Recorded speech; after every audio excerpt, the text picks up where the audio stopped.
అందరికీ నమస్కారం అండి. నా ఎనర్జీ డ్రింక్ తాగుతూ మన ప్రస్తుత 15వ రాష్ట్రపతి అయిన ద్రౌపది ముర్ము గారి గురించి మనం మాట్లాడుకుందాం. నేనేదాన్ని సాధిస్తాను అని చెప్పడమే కాదు, చూపించిన ఒక మహోన్నతమైన మహిళ. ఆమె ఏంటంటే ప్రతి ఒక్క మహిళకు ఒక మార్గదర్శి కూడా కావచ్చు. పోరాటంలో బతికి పోరాటంలోనే పోరాటంలోనే పైకొచ్చిన ఒక భారతీయురాలని మనం చెప్పుకోవచ్చు. నల్లేరు మీద నడక కాదు ఆమె జీవితం, ముళ్ళలో పూసిన గులాబీ పువ్వు అని మనం అనుకోవచ్చు. ఆమె ఎక్కడ పుట్టారో తెలుసా? ఒరిస్సా మయూర్భంజ్లో ఒక సంతాల్ తీగకు చెందిన ఒక మహిళ.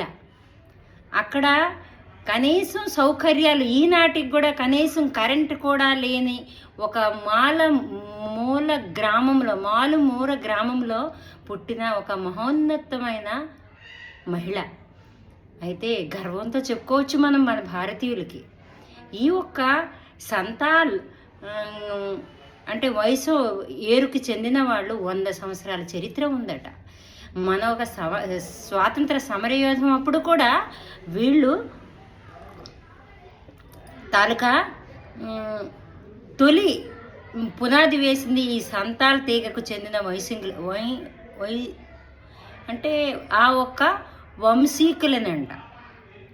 నాకు తెలుగులో కొంచెం తప్పులు వస్తాయి, మన్నించండి. అయితే తన తండ్రి తన తాతయ్య ఇద్దరు కూడా పంచాయతీరాజ్ సిస్టంలో ఉండి ఒక ప్రెసిడెంట్ అలాంటి పోస్టులో ఉన్నవాళ్ళనంట మన ద్రౌపది ముర్ము గారు తండ్రి మరి తాతయ్య. అయితే ద్రౌపది ముర్ము గారు 1958 జూన్ 20లో జన్మించారు. అంటే మన స్వాతంత్రం వచ్చిన 11 సంవత్సరాల తర్వాత పుట్టారు.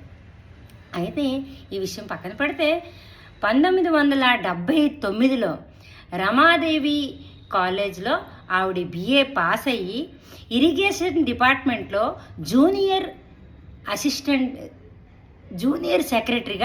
అసిస్టెంట్ సెక్రటరీగా జాబు చేశారు, ప్రభుత్వ ఉద్యోగంలో. దాని తర్వాత తన ఇష్టం కొరకు ఒక టీచర్గా అరవింద స్కూల్లో రాయ్గంగ్పూర్ అనే ప్లేస్లో ఆవిడ చేశారు జాబ్.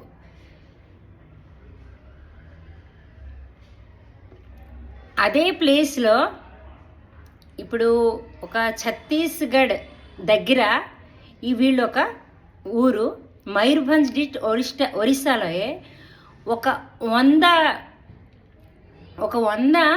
కుటుంబాలు సంతాల్ తెగకు చెందిన వయసు పారంపరికంగా ఉన్న కుటుంబాలందరూ ఉన్నాయంట. ఆమె ఒక వాళ్ళందరూ డెవలప్మెంట్ కూడా చేయడం అనేది ఈవిడ ధ్యేయం ఉండేదంట. అయితే ఇప్పుడు ఆవిడ ఎడ్యుకేషన్ తర్వాత ఇరిగేషన్ డిపార్ట్మెంట్లో జాబ్